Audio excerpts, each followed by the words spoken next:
All right. Report. Disaster at Ionith.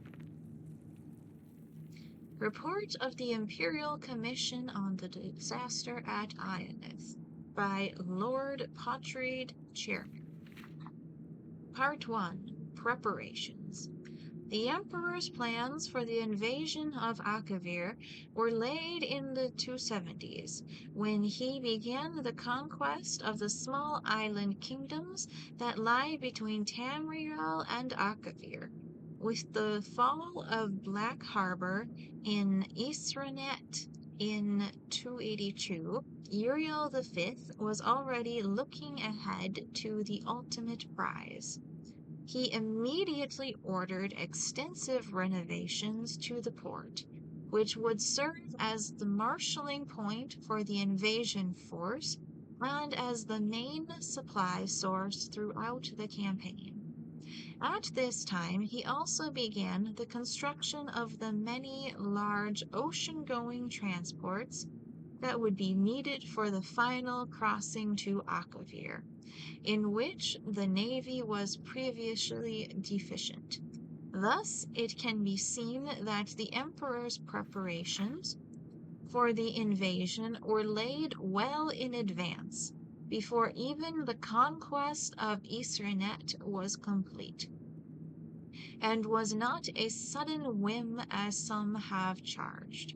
When Prince Bashaman yielded Isranet to imperial authority in 284, the emperor's full attention could be devoted to planning for the Akaviri campaign.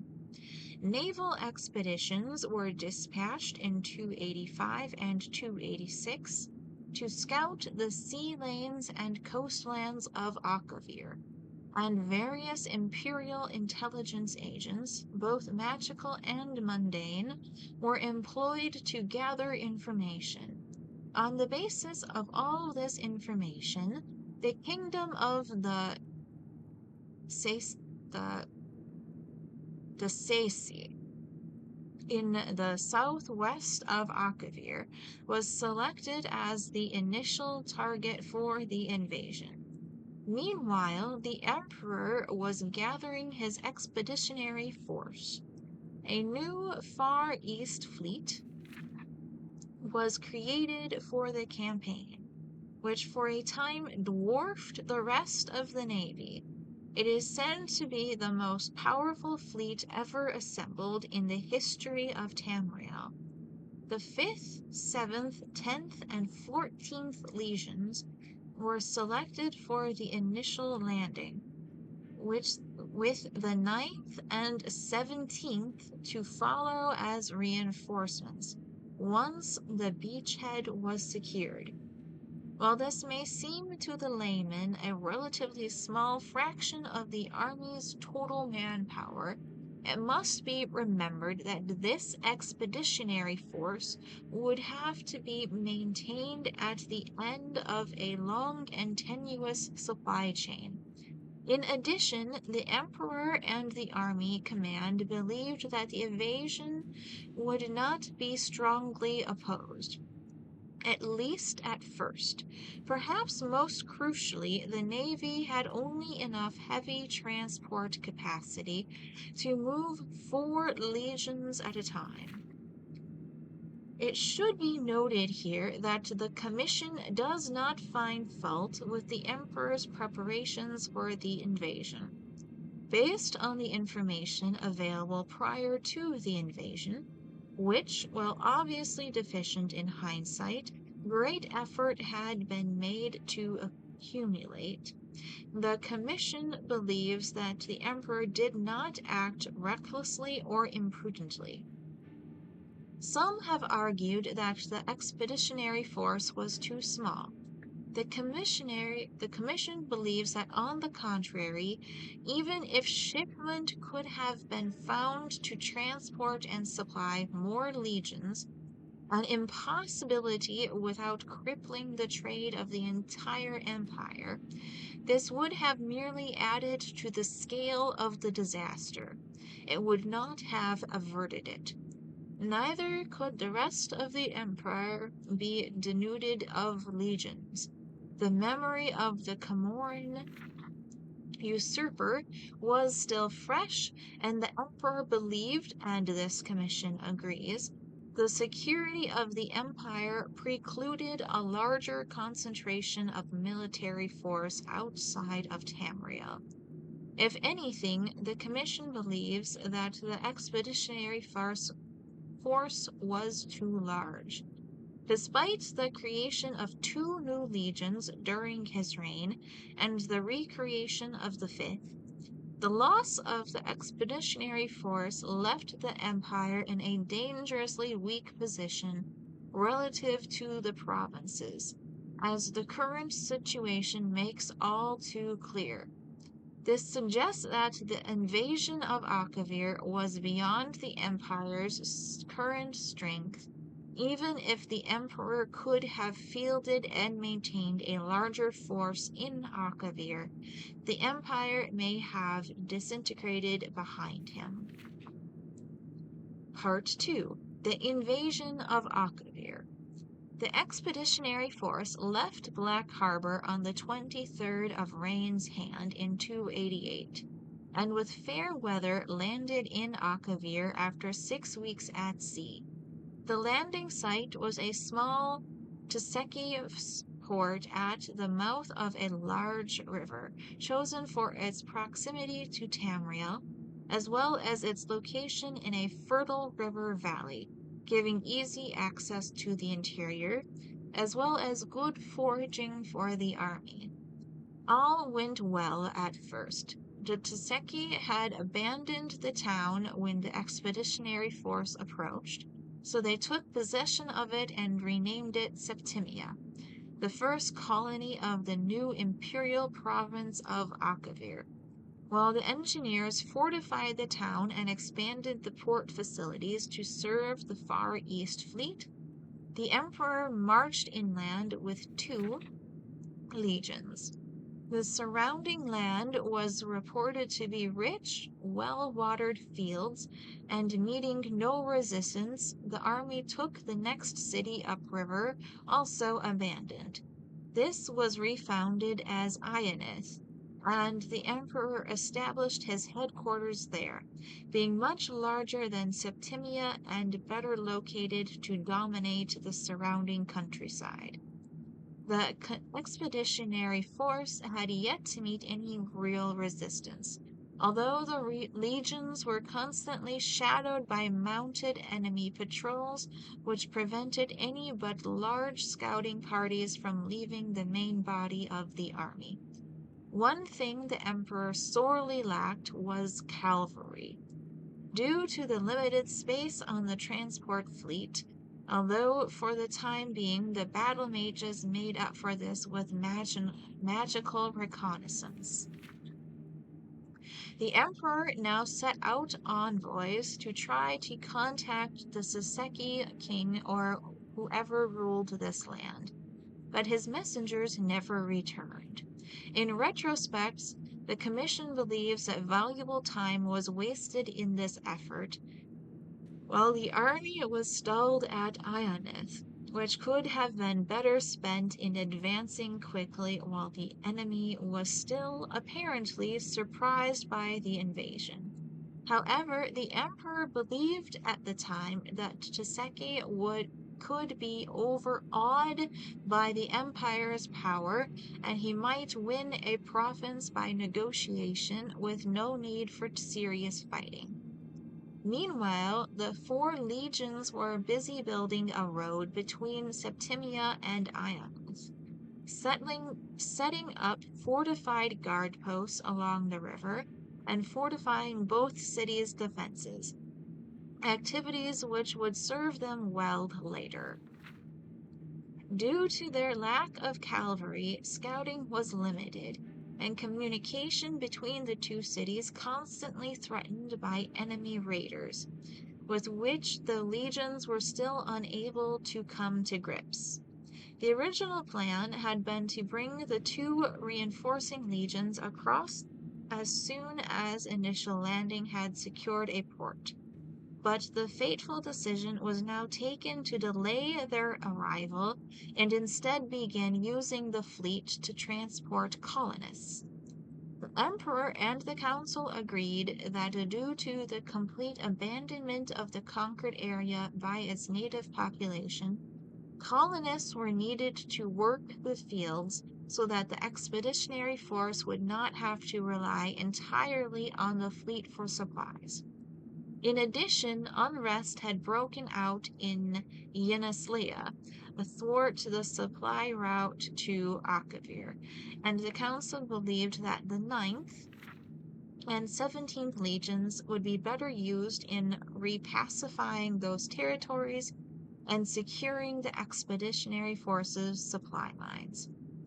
The civilian colonists and their supplies began arriving in Septimia mid-Hearthfire, and they took over the preparation of the fields, which had been started by the legionnaires, for a spring crop.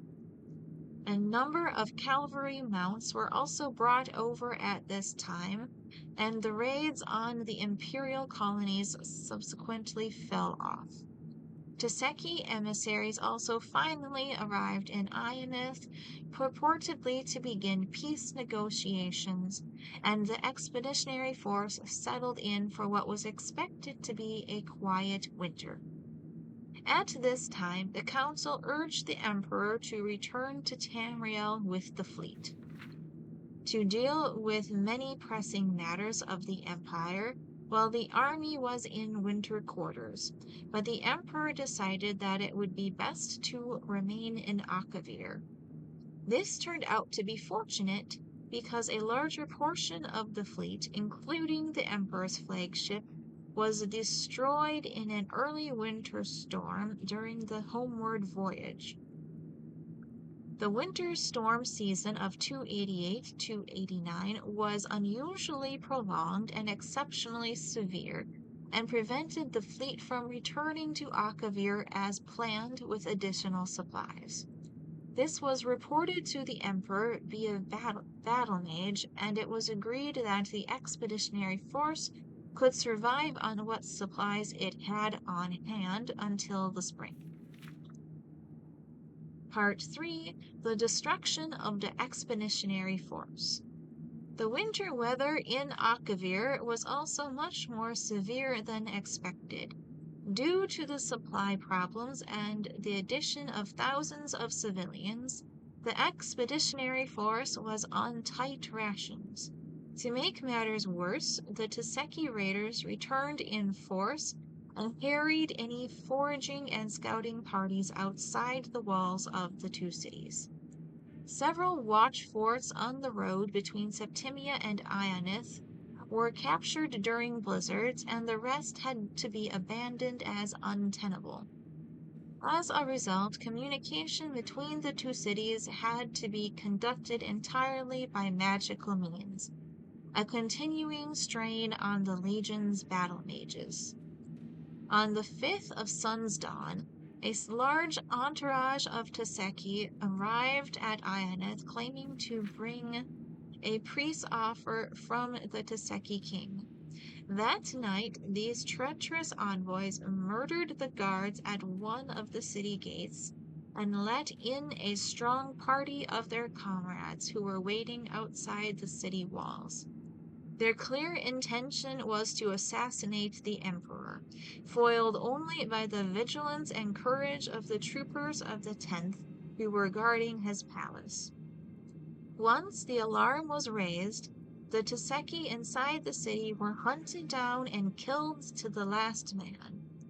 Needless to say, this was the end of negotiations between the emperor and the Teseki. The arrival of spring only brought worse troubles. Instead of the expected spring rains, a hot, dry wind began to blow from the east, continuing with varying strength throughout the entire summer. The crops failed, and even the river, which in the previous year had been navigable by small boats far upstream of Ionith, was completely dried up by sun's height. It is unknown if this was due to a previously unknown weather pattern unique to Akavir, or if the Teseki manipulated the weather through magical means. The Commission leans towards the former conclusion, as there is no direct evidence of the Teseki possessing such fearsome arcane power, but the latter possibility cannot be entirely ruled out. Due to prolonged bad weather, the supply fleet was late in setting out from Black Harbor. It finally left port in early Second Seed, but was again severely mauled by storms and limped into Septimia 8 weeks later, much reduced. Because of the increasingly desperate supply situation in Akavir, the Emperor dispatched most of his battle mage corps with the fleet to assist it in weathering the storms which seemed likely to continue all summer.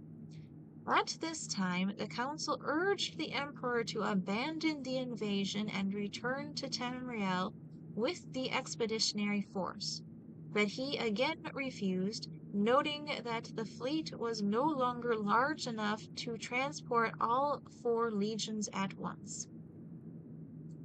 The Commission agrees that leaving 1 or more legions behind in Akavir to await the return of the fleet would have damaged army morale, but the Commission also notes that the loss of 1 legion would have been preferable to the loss of the entire expeditionary force. It is the unanimous opinion of the Commission that this was the last point at which complete disaster might have been averted. Once the decision was made to send the fleet back for reinforcements and supplies, events proceeded to their inevitable conclusion. From this point on, much less is known about what transpired in Akavir. With most of the battle mages assisting the fleet, communication between the expeditionary force and Tamriel was limited, especially as the situation in Akavir worsened and the remaining battle mages had their powers stretched to the limit, attending to all the needs of the legions. However, it appears that the Teseki may also have been actively interfering with the mages in some unknown manner. Some of the mages in Akavir reported their powers being abnormally weak, and the mages of the War College in Cyrodiil, who were handling communications for the council, reported problems linking up with their compatriots in Akavir, even between master and pupil of long training. The Commission urges that the War College make a particular study of the arcane powers of the Teseki should the Empire ever again come into conflict with Akavir. What is known is that the Emperor marched out of Ionith in mid-sun's height, leaving only small garrisons to hold the cities. He had learned that the Teseki were massing their forces on the other side of a mountain range to the north, and he intended to smash their army before it could gather full strength and capture their supplies, of which he was in desperate need.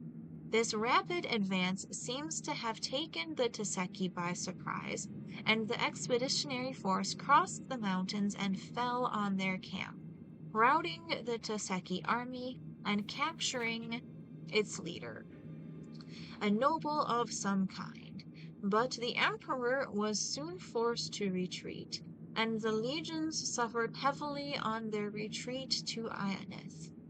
The emperor now found himself besieged in Ionith, cut off from the small garrison at Septimia, which was also besieged.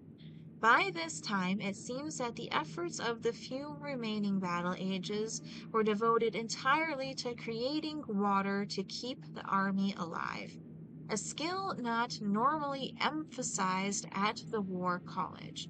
The fleet had arrived safely back at Black Harbor, thanks to the Battle Mage Corps, but all attempts to return to Akavir were frustrated by a series of ever more savage storms that battered Esrinet throughout the rest of 289.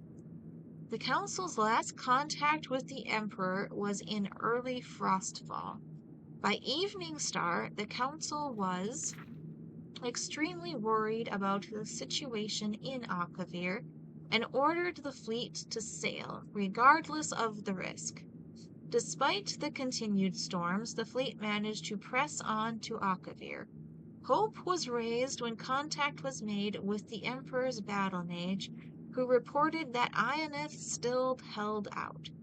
Plans were quickly laid for the expeditionary force to break out of Ionith and fall back on Septimia, where the fleet would meet them. This was the last direct contact with the expeditionary force. The fleet arrived in Septimia to find its garrison under savage assault from a large Teseki army. The battle mages with the fleet threw back the enemy long enough for the survivors to embark and the fleet to withdraw.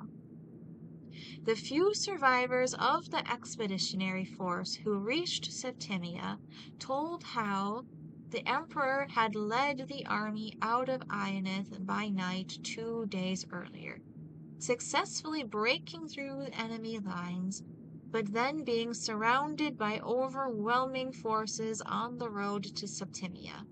They told of a heroic last stand by the Emperor and the 10th Legion, which allowed a remnant of the 14th to reach Septimia. 2 survivors of the 10th arrived in Septimia that night, having slipped through the enemy lines during their undisciplined victory celebration. These men confirmed having seen the Emperor die, cut down by enemy arrows as he rallied the 10th's shield wall. Part 4, Conclusion. The Commission believes that the invasion of Akavir was doomed from the start for several reasons, none of which could have been foreseen beforehand, unfortunately. Despite extensive intelligence gathering, the expeditionary force was clearly unprepared for the situation in Akavir. The unexpected weather which plagued the army and navy was particularly disastrous. Without the loss of a majority of the Far East Fleet during the campaign, the expeditionary force could have been withdrawn in 289. The weather also forced the Emperor to assign most of his battle mage corps to the fleet, leaving him without their valuable assistance during the fighting which soon followed. And of course, the unexpected drought which struck Ionith during 289 dashed the hopes of supplying the army locally and left the expeditionary force in an untenable situation when besieged in Ionith. The Teseki were also much stronger than intelligence reports had suggested. Information on the size of the army the Teseki were eventually able to field against the expeditionary force is vague, as the only serious fighting took place after regular communications were cut off between the Emperor and the Council. Nevertheless, it seems likely that the Teseki outnumbered the Emperor's forces by several times, as they were able to force 4 crack legions into retreat and then keep them under siege for several months. As was stated previously, the Commission declines to criticize the initial decision to invade Akavir. Based on what was known at the time, the plan seemed sound. It is only with the benefit of hindsight does it become obvious that the invasion had very little chance of success. Nevertheless, the Commission believes several valuable lessons can be taken from this disaster. First, the Teseki may have extremely powerful arcane forces at their command. The possibility that they may have manipulated the weather across such a vast region seems incredible, and it should be noted that 3 commissioners strongly objected to this paragraph even being included in this report. But this commission believes that this matter deserves urgent investigation. The potential danger is such that even the slight possibility must be taken seriously. Second, the Teseki appear to possess no navy to speak of. The expeditionary force was never threatened by sea, and the Far East fleet fought nothing but the weather. Indeed, initial plans called for a portion of the fleet to remain in Akavir for use in coastal operations, but in the event that there were very few places where the large vessels of the fleet could approach the land, due to innumerable reefs, sandbars, islands, etc., that infested the coastal waters north and south from Septimia, due to the utter lack of trees in the south plain around Septimia and Ionith, the expeditionary force was unable to build smaller vessels which could have navigated the shallow coastal waters.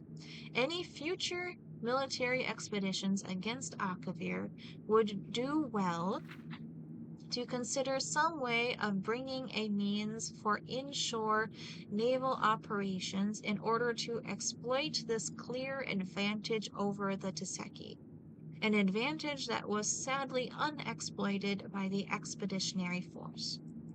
Third, much longer-term study needs to be made of Akavir before another invasion could even be contemplated. The information gathered over the 4 years prior to the invasion was extensive, but clearly inadequate. The weather conditions were completely unexpected, the Teseki much stronger than expected, and the attempted negotiations by the Emperor with the Teseki a disaster.